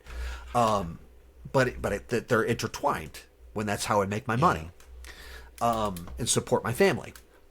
Yeah. So the turning point. Was there a fear? I'm sorry, I didn't mean to cut you off. Real quick, time out. Do you have a hard out at 7:30 or 8:30? No. I just want to be sure I get to. Okay, you're good. Okay, I don't want to go too long, but I just want to respect your time. And Yeah, I'm I don't ever word of it. Just have movies to watch as always. Yeah. But going back to what you were saying, it sounds like you were fearful of like sharing this. Now, first off, you must have hit it well for you to be in this space and not anybody kind of catch a glimpse or maybe smell the liquor. You must have hit it well, but it's sad that, I mean, correct me if I'm wrong, that you were fearful of sharing this vulnerability that came going through this because of the consequence of losing, I don't want to say face, or maybe getting terminated or losing a position. I mean, I think those are all fair ways to phrase it. Yeah. I mean, and I think that's part of the problem with once again with church world of that's attention. There's biblical passages that every church turns to of like, this is what church leaders are supposed to look like. Not addicted to much wine is one of them. It's right in there. And so we got a problem. But some of it. I'm not at a church. Some of the elders at our church brew their own beer. This is not a church that's in any way harshly legalistic on any of these things. But they would also be aware of my family history with my dad, and so would know that I probably shouldn't head down that path. And sometimes being a functioning alcoholic and being good at lying and covering things up is the worst thing for you. Because it made it so I could go along far too long in a very unhealthy state. But so, no one from the church has ever come up to me and been like, oh, I suspected this for years. I just knew something was, there was nothing like that and it has ever happened. Wow. But so when Chloe was born, February 2014, Jennifer started giving me like ultimatums of like, this is too far. You've got to, I can't be raising two kids on my own while you're a mess. And so that led to 2 years of me trying to fix myself and going to some AA for a little while, going sober for 2 months. But it was always the problem with everything I was doing was for 2 years is that it was all built around, well, I need to keep my secret, but I just want to stop. And I don't think that's how you fix things on a human level or on a psychological level or on a spiritual level. So long as you're trying to save face, so long as you're trying to keep the secret but fix it, I don't think that's what works. It says in James, God opposes the proud, but he gives grace to the humble. Proud person thinks they can fix themselves. Proud person is trying to save face. It's about reputation. I want you to think of me as a good pastor person. It's more important that I look like that than I be that. That's the proud person. And the humble person says, I don't care what you think about me. I want to I want to be healthy. The humble person says, I can't do this, but you can. I need help. And so for 2 years, I was trying to fix myself, and through sheer willpower, for 2 months I'd quit, and then every time, I didn't know this at the time, but when you relapse, you just go through the relapse cycle. Yeah, it starts getting really toxic and physically dangerous for you because you go months clearing your system, your tolerance levels and everything readjust, but every time you kick back into it, you don't go back to the beginning. You immediately go back to just as bad as you were before. And so it's like you spring back into very dangerous, destructive ways of drinking. And so, and I did for 2 years, these quitting and then, well, hey, I did 2 months. Great. Let me celebrate. And, hard relapsed. And it started getting it was just started to you feel the physical toll of my body's not responding well to what I'm doing. As that led to 2016. Without too many details on it, the church was kind of the leaders of the church Sean, we think that it's time for you to start looking for employment elsewhere. And we're not firing you. There's no deadline. Start applying. We will help you in this process. But we think this has kind of hit the end of this can go. there was any number of things related to that. I've never brought those back up post everything to like how much of that was you knew something was wrong with me, how much of that was what. Like I never, I bet that never really hurts. wanted to know. But yeah, I mean, it was in particular because there's all these areas where it was, you know, you pour your life into it. And in my mind, the piece they don't know is I have poured my life into this so much that it formed a drinking problem that's destroying me because I've poured so much into this. And, but like, as I said, I should have left in summer 2013. Like I should have, in retrospect, things weren't healthy. I should have this is driving me to a very toxic place. I need to get out of here. I need to get healthy. And that's, you know, like repeating this, I'm still at the church and things are healthier than ever. Things are very good. Yeah.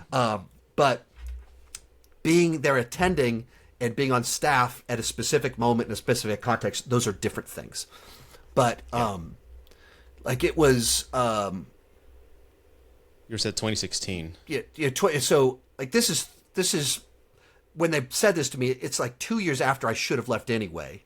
That whatever the tensions were, like even, you know, toxicity, I'm a part of that too. It's not like I was Mr. Healthy in my behavior. It's not like me, alcoholic, was like, well, I'm this shining bright light. But it was difficult for me because that on the one hand, like the reason so much of this got kind of became too much for me is because they thought I was doing such a good job. They're like, here, let me give you more. Let me give you more. Let me give you more. But if you just keep giving me more, while everything that I'm in charge of also grows, I was good at my work. And so all these things that I'm a part of keep growing and getting bigger, and you only give me more of them. I understand I'm supposed to recruit volunteers, but you have put me over too many things. And so then it's also a little bit of like your frustrations that I'm not doing a good job. I would say that's because you gave me too many things to do rather than allow me to run the things that I'm doing that are growing and going well. But anyway, there was a lot of things. But so that was tough. And this is in the middle of a window where I wasn't drinking through sheer willpower, not drinking. And kind of going into the spring, it just took a real big toll on me knowing I'm leaving. I wasn't wanting to leave, but I will be leaving soon. I'm interviewing at all these other churches. And so it's like had a very big toll it was taking on me. So around May, things like you know had this hard relapse, and for whatever reason this time, well, for the reason I actually ever explained, when you relapse, you start spiraling very quickly into chaos. And this was the time where I guess it finally, truly lost control on. I can't even hide it anymore. So first week of June is like the biggest activity that the youth group would do every year. Big week away trip, training the kids to teach lessons and stuff. And we go off to this, and like the days right before it, I've been like off the rails. So much so that like people are like, Sean, I'm sure Sean's weird, but this is weirder than normal. Like he's way off. Something's wrong. Something. Okay. So they're finally able to see something. Okay. And so we're 2 days into this deal, and I'm not drinking, but that means I'm going through withdrawal because my system's just doing this, just card shifts. And so even though I'm not drinking, I'm whacked out, like just my system's going crazy on me. And so a guy confronts me. We're like, Sean, I don't know what's going on, but what went on Sunday, the way you've been acting the last 2 days, I've known you a long time. This is like you've been drinking. Have you been drinking? No. And he like all night he keeps like, all right, like what's going on? I was like, well, I haven't been sleeping. And he's like, well, if that's just because you're not sleeping, then you need to go home, get a good night's sleep because you whatever this is, you gotta undo this. So I go home and Jennifer's like, Sean, what are you doing home? I was like, well, they thought I was acting weird and I was strange, and they sent me home. This is the biggest trip of the year, and they sent you home to sleep? What's really going on? I was like, okay. And I've been drinking the last couple of weeks, several weeks, which she didn't know that because I'd been supposedly had quit to her, I'd stop drinking. She'd give me ultimatums. So, I hadn't really been drinking for all these months. So you're hiding this from her the entire time too. Wow. Okay. Depends on the window. This window, she did not know I'd been drinking again. So then I come home and like, I've been, he thought I was acting weird. Why do you think you were acting weird? Okay, it's because I've been drinking. And so she was like, we're not doing this anymore. This has to end. But I'm like, well, it's bad timing. We gotta wait. We gotta this. But okay, you're right. And then that night, I wasn't able to sleep because my system was just so whacked with the withdrawal and just stuff going on with me. So I started even like researching withdrawal symptoms and what does that look like? 'Cause I didn't know what was going on because I was just ignorant. And start if you do this boomerang, hard stop drinking, hard pick it back up, that's you can literally kill yourself just doing that. Yeah. Alcohol withdrawal can be deadly. No idea.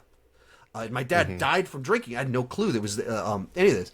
And start reading this stuff. I was like, oh, I'm a mess, and I can't even control my mess anymore. This has to stop. So at 5 a.m, I literally called my mom, told her. My mom knew some of what was going on. She could tell when something was wrong with me. Because lived with my dad all those years. So I told her everything, and then essentially resigned from the church, essentially to oversimplify it. And then we kind of had conversations with the church leadership of like, we don't want us leaving to be, or we don't want this going down to be a bad. Essentially, it was like, we will do whatever you want us to do, whatever you think is best for the church and best for me. Whatever you think, would surrender like your guidance on how I should get healthy, as well as your guidance as to whether that means we stay or we go. What do you want? Should we do? They said, well, we think it would be best if you stayed. That you can't be on staff right now, but most churches, when there's something like this happens, they run the pastor off, and they treat him like Voldemort, he who should not be named. Like, we don't talk about that person anymore, and we'd much rather you stay. And if you stay, well, that's good. That's a great story. And so then they funded. They kept paying me for several months until I got another job, and they paid for all the recovery and everything I went through. And it was, that's awesome. Like I said, like it took 6-7 years before everything got fully talked through and worked through, and but like all of that's happened by now. And it's a grace story of going back to that same verse of, but God opposes the proud. And for me, I can fix myself. I want people to think the best of me. This reputation as pastor, good person, that matters a lot to me. And then the humble person says, I care much more about being healthy and being a good husband and being a good father, and trusting other people to give me wisdom where clearly I am not seeing it. I don't know what's best for me. I'm glad it ended that way, that they helped you and not just kind of exiled you to the desert, with just like like you said, he who should not be named. Because it's unfortunate that's common, that what I hear with many people who go to church. And I went to Catholic school, not to get in my whole side with religion, but I went to Catholic school and studied, and I really wanted to be part of it, but I always felt rejected because I was never accepted in certain programs, things like that. And I saw how political it got in some of like the hierarchy with the decisions and things like that. And I remember my divorce. I remember reaching out to a few of them because I needed them. Because again, all my friends left. I had my regular friends and church friends. I kind of kept everybody separate. And I remember just kind of reaching out to them because I'm at my lowest. I had shingles. I was very sick, and then I got the flu. After I got the shingles, November of 2016, because just the stress. I thought if I just hid the pain and went with anger and just controlled all this emotion inside of me, that I can deal with that. But no, just that energy would destroy your body. So I ended up getting shingles in November. Then after that cleared up, 2 weeks later I got the flu, and it was the most devastating flu I've ever had in my life because my body was so, just in a poor state, spiritually, physically, everything. And I remember reaching out to my friends in church. I'm like, hey, I just need somebody. Everybody kind of abandoned me. Can you come over? No, brother, you committed adultery. You got to pay the piper, brother. That's what it is. And, by the way, do you really want to be around us? Because they were kind of pointing at me like, that's the guy you don't want to be like. That's the example. See that marriage I just ended? That's what you don't want to do. Don't be like Rudy. And they didn't come to my aid when I needed them. And I remember crying because I'm like, of all people, I kind of expected them to be there for me at my lowest. Yes, I fucked up. And I'm sorry that I did. I mean, hell, I confessed that to my wife. I wasn't busted. I confessed. I'm like, I just needed somebody to be there for me. And when they rejected me because of what I did, it really it broke me. And I'm glad that wasn't the case for you. I mean, it sounded like it was going down that road, but for them to kind of help you still with the programs and things like that, I'm happy you went through that. I'm happy you had that kind of like support, brother. Because some of us don't. But that's awesome that you did. That kind of goes back to like recurring theme of here, how complicated my relationship has been, and when you do life together, life is messy. Sinner plus sinner equals more sin, and the more time together, the more opportunities there are to have tension and conflict and handle things poorly. I know I think one of the phrases that Jennifer's used was the church finally like pastored us, cared for us, shepherded us after I was off staff the way that we wish that they had before. There was like stuff going on where we needed this before to stop us from heading down this path. Kind of going to what we said before of like churches aren't always very good at shepherding the staff. That it's kind of viewed as that's their job is to shepherd the congregation, which is true, but they are also people in need of shepherding, pastoring, care. That when hard times happen, they need someone to watch out for them too, and they have hard times in life, and they have trauma, and they have tragedy and death, and all these things that everyone else is going through. They're having to process it too. That's even one of the things that I've talked about with the pastor of like there's the amount of tragedy that happened in like that 2012, 2013, 2014 window. We're not. Several hundred people on worship on Sunday, so not small, but also not mega church, not by any means. And we're talking about how there was more funerals. He was officiated more funerals in 2013 than pastors at churches 10 times our size, because there was just so many just tragedies happening in such a short, narrow window of time. And you're in the middle of it. You're all dealing with that. You're all processing that. While all the normal programs are still happening. And just sometimes you're in these windows that are just rough. Yeah. And now the question to your wife, because I said I was going to ask you about her earlier. And this is one quick question because everything you've been through, and how I've been to your house. For those who don't know, I've been to your house. We've seen movies together with Cody and all. Mm-hmm. And every time I've gone to your house, we Hispanics are very spiritual in the sense of like energies.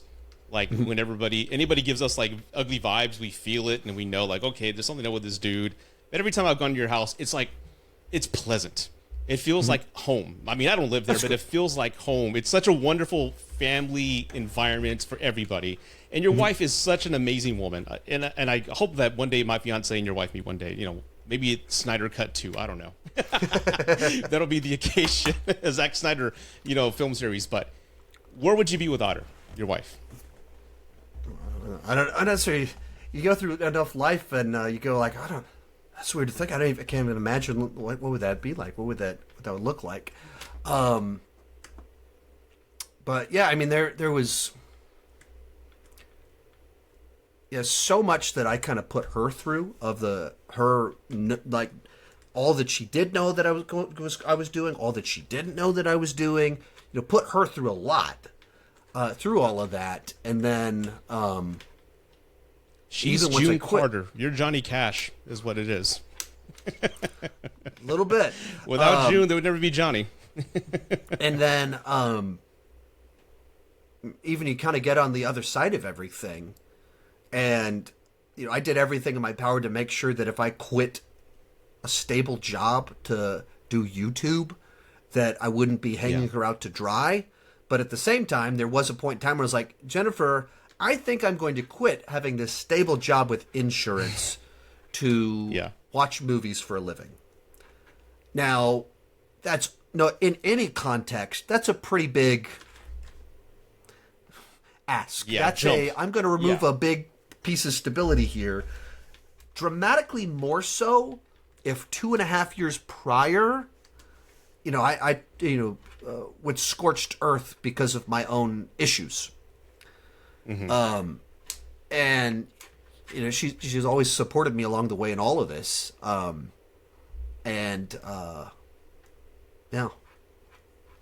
it's the right amount of pushback, support, being there, and being able to see the good and the bad moments and know what's okay. This alcohol thing's causing trouble, but what's really there? If we could work through this, what would this be? And I don't know how to describe all that, but yeah. So all this happened. You're now recovering with the church's support and all. You told your mom, it's out there now. So then let's kind of spend the last 30 minutes here or less on YouTube.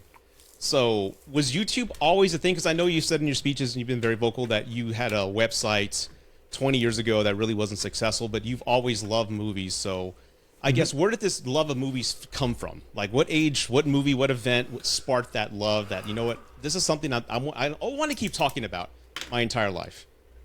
I think it's actually everything we talked about earlier. Okay. So much of my early childhood, just remember some of these movie-related things. Batman '89 comes out that same summer. The Star Trek V story where we're driving cross country, and so after the Star Trek. I need to ask I've been meaning to do this for 20 years, but ask my sister where the Star Trek thing came from, because we got really into Star Trek, and I don't remember exactly who launched that. It wasn't like my parents were specifically big into Star Trek. One of my earliest movie nights, it's Top Gun and Star Trek IV, and I remember being scared of the probe. The probe freaked me out whenever I first watched it, which is particularly funny because that's the most lighthearted Star Trek movie. That's it's famous for being the one with the whales. Yeah, and that's just it's a fish out of water comedy. It's really funny. It's the Star Trek movie non-Star Trek fans like, but this probe at the beginning for whatever reason freaked me out. But then Star Trek VI came out, we're excited for it, and then when I was in the third grade, a comic shop opened called Sean's Comics. Actually, he spelled his name wrong. But it was Sean's Comics, and it was within biking range for my sister and I. At least biking range in the 90s. My kids definitely do not ride their bikes this far away from our house. But we went miles away as kids. Yeah, right. This was miles away. And we just would ride our bikes there down this dangerous hill that turned, and then there was a 10-foot drop into a creek. But yeah, we'd ride our bikes there and went to this comic shop, and my sister would read the comics. I would look at the pictures because she's literate and I'm not. And, even like I said, whenever this internet thing came around, I was like, wait, you can learn about movies? And some of it, I don't know how much was being, home alone a lot. So I'm just watching TV and then start discovering the internet. So it's I can research movies and stuff on the internet. And just it was kind of always there. My mom's always going to the movies. She's not like us where we obsess about it and want to create content. She just always likes going to the movies, so she still goes to the movies every week. And that's cool. It's interesting to see just how much she loves going to the movies, but how different her relationship with movies is to the way I relate to them. With it, I have to learn everything about them. I'm gonna learn, and it's not like she was ever like, maybe I should be a film critic. Maybe I should put up a webpage where none of that. She's not researching any of this. But she's at the movies every single Thursday, and there's she went to go see Babylon. I haven't seen Babylon yet. I didn't see Babylon. And even the way it's described, by our good friend Cody Leach, she's like, yeah, in the first 5 minutes, there's an orgy, an elephant pees on someone's head, and it's like, wait, what did you just say? My mom saw this? What? And But it was Ghostbusters that kind of started this whole thing. You went on a date, and again, I saw your speech. Yeah. You went on a date with your wife, and it was the Lady Ghostbusters that you saw, as you call it. yeah, but anyway, so I was always into this stuff. Had a Jackie Chan fan webpage in the late 90s. Had blogs along the way. Always was in nerd culture, studying all this stuff. I had false starts on YouTube going several years before Sean Chandler talks about. Oh, I didn't know that. And they're all still on the channel. Like if you just go to browse my channel and click oldest videos, the first ones are from. I saw your Star Trek Into Darkness video. And that's I wanted 3 to know years what that before was. Lady Ghostbusters. So that's I believe I'm in the church. That's in the church. There's like an orange wall behind me. That was I didn't have an office at the church, so I'm in I officed out of a children's ministry classroom. So that's what that is. That's what you're seeing. There's Arrow season 1 review and Catch Me If You Can. So I did like 3 reviews and then Life Guide. And even think about the time frame on this. This is May 2013. This is the worst month of my life. Everything's imploding, and so I'm looking for something to do that separates me from the tragedy. And all of a sudden, I have these reviews for these movies and stuff like. I mean, let me check. Is that even my time frame right on that? Am I realizing things about myself in this moment? Perhaps it's things you haven't discussed out loud in quite some time, and just kind of the timeline's kind of syncing up now. But maybe that's what it is. It says May 17th is this Star Trek Into Darkness review. This is like one of the worst months of my life, and I'm spending time where I'm overworked, just trying to create something that I can control that's fun, not stressful. Stop to think about that. The psychology of that. I'm creating this thing that I do now Content. was my escape when my previous work got too stressful. And you know what's funny? Hold on real quick. What's funny is that I think you know way more YouTubers than I do who are like out there. But I think the common path to YouTube is like a tragedy, something going on within our lives that we all kind of start. A divorce brought me to YouTube. So again, it's not like I wanted to create. It's like I was alone. I had no one to talk to movies to. So I'm like, okay, let me treat the camera like a friend and just talk about movies. And again, I'm still trying to get the craft down, but it appears like something tragic or something horrible in everybody's life has kind of brought us to YouTube. Is that what you've seen with other creators? I don't know. I think you can see that I hadn't thought that or wouldn't have said that prior to you mentioning that, but with that filter to think through people I know, I can see a little bit of that. And if movies, one of their primary uses is to be escapism. They're a place to get away from the stresses of life. That would make sense. Life is difficult, hard, and movies are this place where we can be on these exotic adventures or see happy endings or feel tragedy without needing to experience tragedy. And you feel this full spectrum of emotions just through stories.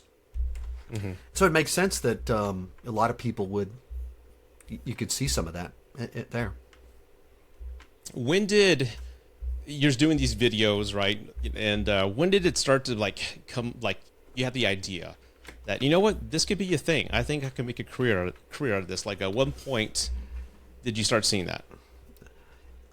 So you mentioned this before, but Sean Chandler talks about that is my current brand. That is when I said this beginning of me being a YouTuber. July 2016, Lady Ghostbusters on a whim. Like, okay, so I'll review this movie I just saw. I'm unemployed. I'm not doing anything else. Let me go for it. And so I started posting several reviews, and then I did a Star Trek movies ranked a couple weeks into my channel, and it got several thousand views. Now, I'd been doing blogging for 5 years with various projects here and there, doing different things. And in years of blogging, I'd only had a handful get several thousand views. And then I'm on this YouTube thing for 2 weeks and getting thousands of views. And I didn't have to write anything. I just talked and edited it real quick. I didn't have to write anything. Wait a minute. I think I like YouTube more than that blogging thing. This YouTube seems to work better. It's easier to find an audience on here.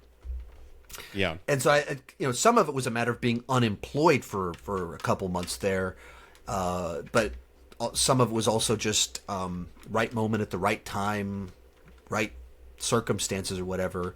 So I got about 9 months in and wasn't.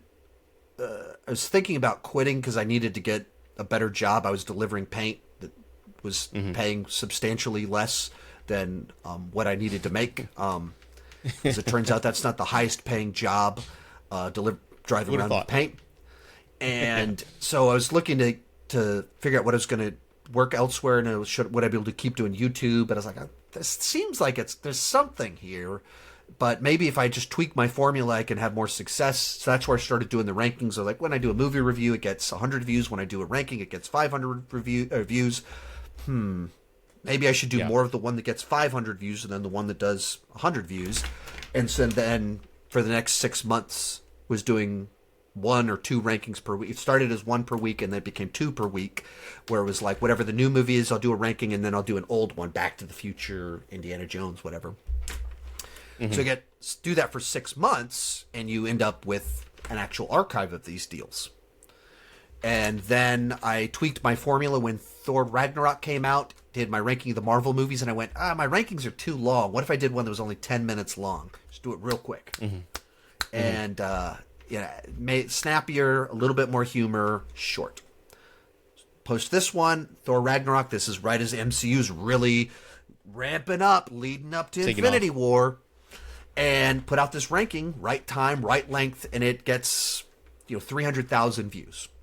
Prior to that, my most viewed video had like 20,000 views. So, and to this day, 300,000 views, that's a fantastic video for me. At that point in time, it meant it took me 9 months to get my first 1,000 subscribers, and then I added 1,000 in like a week or two. It was like, wait a minute. Wow. So what ends up happening is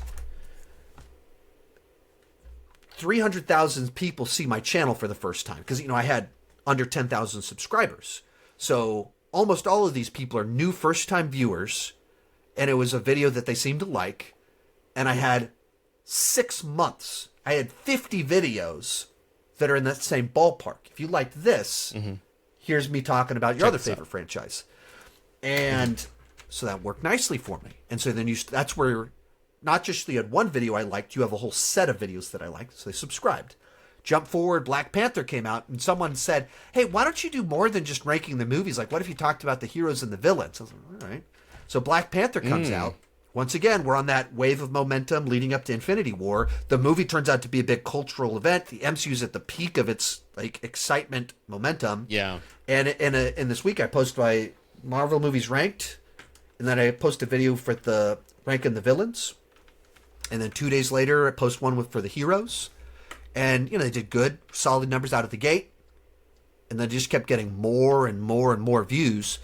To this day, those 2 videos, the heroes ranked and the villains ranked, are my 2 most viewed non-shorts on my channel. One of them is just short of 1 million views. And, sometimes I think I should just keep promoting it to see if I can push it over the edge. But to this day, still most viewed. And so then you think, by then I had over 10,000 subscribers by that point in time, but you're talking about 900,000 people, 800,000 people see my channel for the very first time. And by then you have like 80 video archive of similar content that if you like this sort of thing, I've already applied it to something else, so there's more like it. And so I had a couple days where I added 1,000 subscribers and added like 10,000 subscribers in a week. I was like, what's going on here? Is this going to keep doing this? And it did not keep doing that forever, but it ran strong for a couple of years there. But it was Black Panther was the one where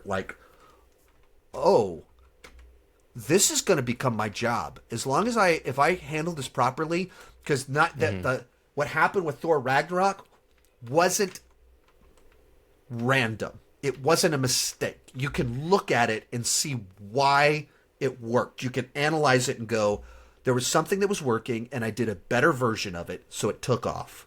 And then with Black Panther, there was something that was working and I found good complementary things that go along with it to expand what I'm doing. And then I became known for something. That's how you build a brand and grow something. And so then I spent a year. So I went to Jennifer around February 2018 when this started to take off, and I was like, I think this is going to work. I started making more money from YouTube than I was delivering paint. Granted, delivering paint doesn't pay that much, but still, it's doing well. So kind of went to her and I went, okay, I want to go full time with this. What's every fear that you have? So health insurance, number one, yeah, health insurance, inconsistent income. What if this happens? What if this happens?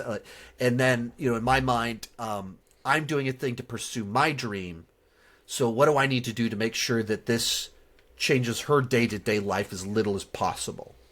So on her end, there's no change financially. There's no hiccups.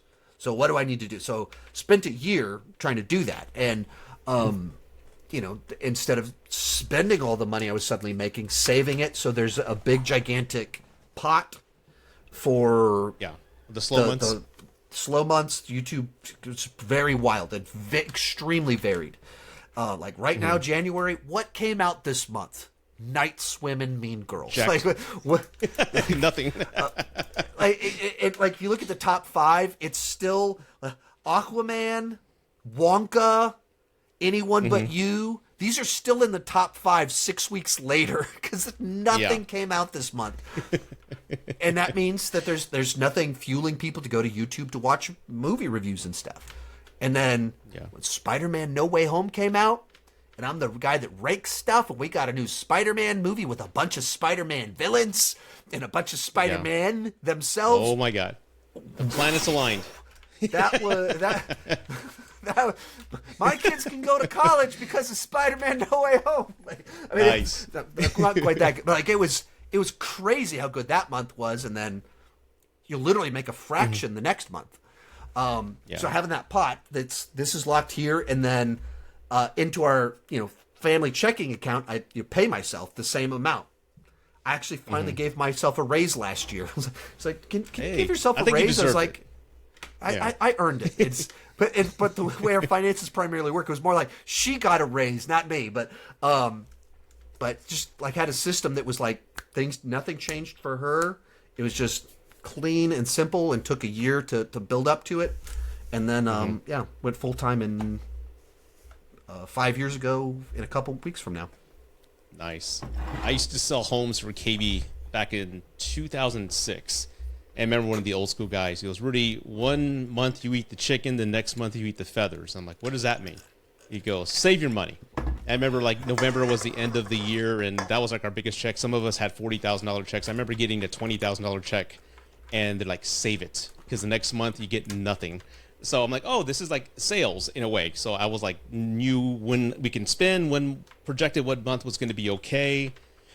So that was my life in sales. So it sounds like YouTube is the same way. You're going to have your peak months, obviously, depending on what comes out and things like that. So you just have to learn to balance and budget your money as it comes in. But it sounds like a commission in sales in that type of sense. But yeah, I mean, that's so cool, dude. So let me ask you this. I mean, you obviously, I see you're kind of expanding your boundaries. I know you're going to be at MegaCon in the next few days with a few other YouTubers. Like, you're recruiting a super team.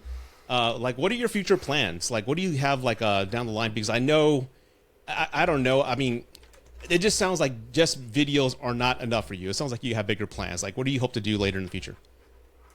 Well, that's kind of what I've struggled with to figure out the last few years, because as soon as you have success, it opens doors and opportunities. Right. So at the beginning of the channel, it was just like, oh, this is fun. Oh, it's kind of working. I wonder if maybe this will go somewhere someday. And then it started to take off. So it was like, okay, man, I need to work to save the money to be able to build out the plan so I can go full time. So then I went full time. All right, now I need to make this sustainable. So then we get through 2019, and I timed it. It was February 2019. This is right before the end game sprint.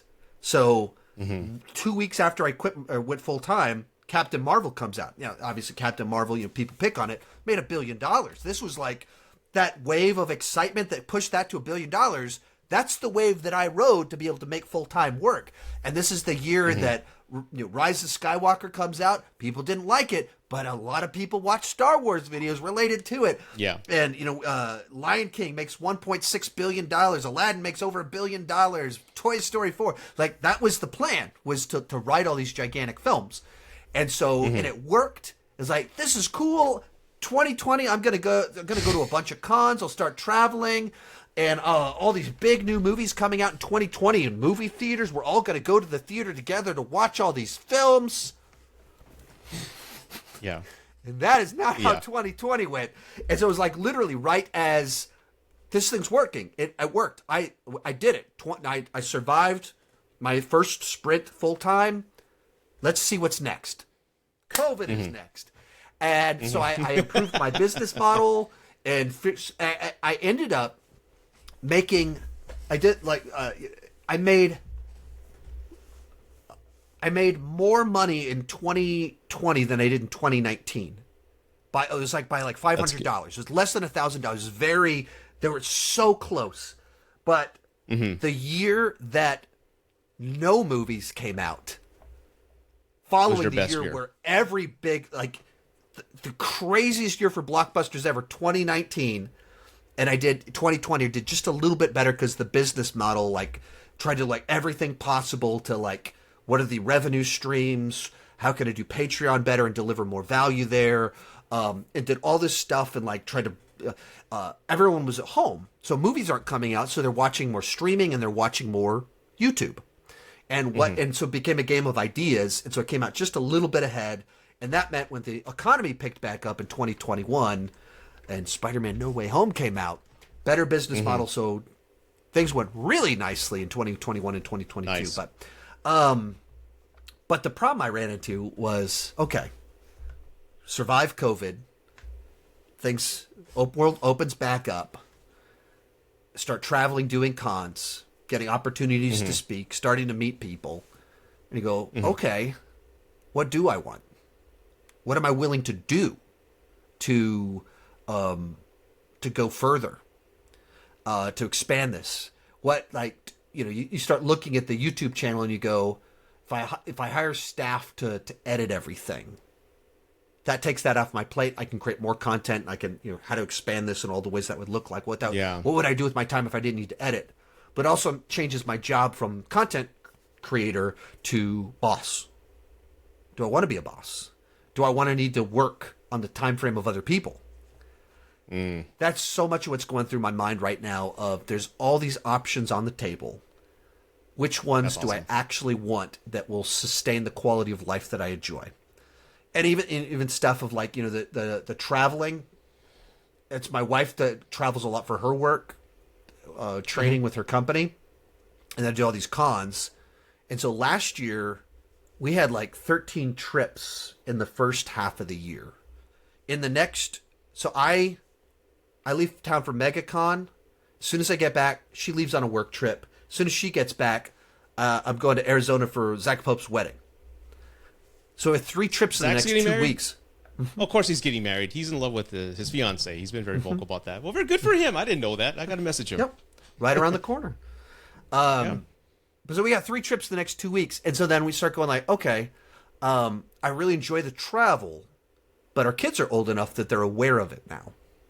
They're very much last year were how long is this one? When are you going to be back? And then we became very aware of okay, with both of us traveling this much, we don't have enough everyone at home time. We don't have enough normal time because we're always preparing for the next trip, recovering from the last trip, or in single parent mode while the other person's on a trip. Yeah. And it just created there's no stability in a different sense. Same word that I used to describe my own childhood, but in a very different sense of just so much disruption. So okay, so what number of trips is actually worth it? Which ones? Because last year I tried to do just all of these cons, anyone that I could do, and it's all meeting anyone is great, but you start going but this was time I wasn't with my family. Okay, so what trips are worth it? But some of these trips that were kind of smaller cons also led to I made some connection that opened some other door. So it's that's I very much struggle with what do I want?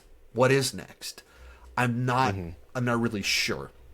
There's a lot of cool things on the table, cool opportunities, and I don't know. Just trying to figure it out. Like even you talk about like with MegaCon bringing people together.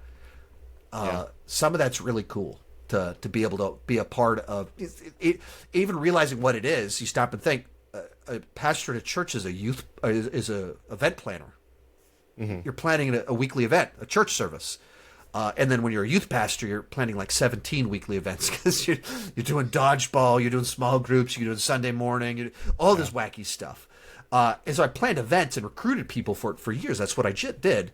Most people that are YouTubers don't have that past experience. So that's a unique thing that I can bring into the space to kind of pull people together to do some pretty cool stuff. And, well, hopefully pretty cool stuff. I guess I'll find out in a few days. Yeah. It's almost like you were supposed to go through everything you went through to be where you're at. Okay. But I know we're almost going to 2 hours here. But Sean, you know what? Like I said, man, I respect the hell out of you. I've called you the Captain America amongst us because, you know, you're the role model. The person we look up to and such. And like I said, I respect the hell out of you and what you've done. And anybody who has a past and it's not as picture perfect as some would believe, you know, that you had some hardships to overcome those, share that testimony, and to become a better man. I respect the hell out of that, dude. So again, thank you for taking the time to talk to me and sharing your story and inspiring others. I'm pretty sure you get hundreds of emails a day or a year of like, hey, your channel inspired me to do this, or your story helped me stop doing this. So you're doing a lot of great work, dude. And I'm proud to know you. And I didn't know you officiate a wedding, so I may call you to officiate mine. I don't know. I'll let you know. I have officiated. Yeah, but you have to wear weddings. the flash shirt. You have to wear the flash shirt. That wouldn't be even close to the weirdest wedding attire that I've had. I did a steampunk wedding. My sister's best friend got married. I guess almost a decade ago. And it was steampunk themed, and then like they go to Ren Fests and like all. And my sister's super into all of that. Of like sews her own gowns for Ren Fest and everything like that. So then her friend did a steampunk themed wedding, and is interesting because it's not my world, but so they're like, here, Sean, wear this leather jacket. Put this hat on. I'm like, okay, all right, let's go for it. And then we got to do it, and for the most part, everyone got it. And then there was one guy in the room just dressed like a leprechaun. I don't know if he didn't get it or he was trying to get it or if that was just like, I'm not going to go steampunk. I'm going as a leprechaun. But so I'm standing in front and, you know, the bride and groom, you know, they're dressed up wild as can be. And then like in the front row, you've got people leather with a big magnifying glass over one eye and like a ray gun and all this deal, and you're trying to like have this very somber, not somber, like you know, it's a wedding. There's enough seriousness to it. You know, they're totally fine with joking and anything like that, but at the same time, you just would take it seriously. And you look in the back and there's the leprechaun. It was pretty wild. So it was a moment you had to be there. Yeah, would not be the craziest one, but that was. That one always stands out. Steampunk themed wedding for Emily. That is awesome. Yeah, that is awesome. I do weddings. You do weddings, yeah. I'll get with her and let her know. She loves Batman, and I have a friend in San Antonio. He's called the Batman of San Antonio. He officiates weddings. I'm like, what would you think about having Batman marry us? She goes, I think that's a little too much. I'm like, you sure? I'm like, okay. So, but anyway. One of my subscribers contacted me about officiating their wedding this year. Yeah.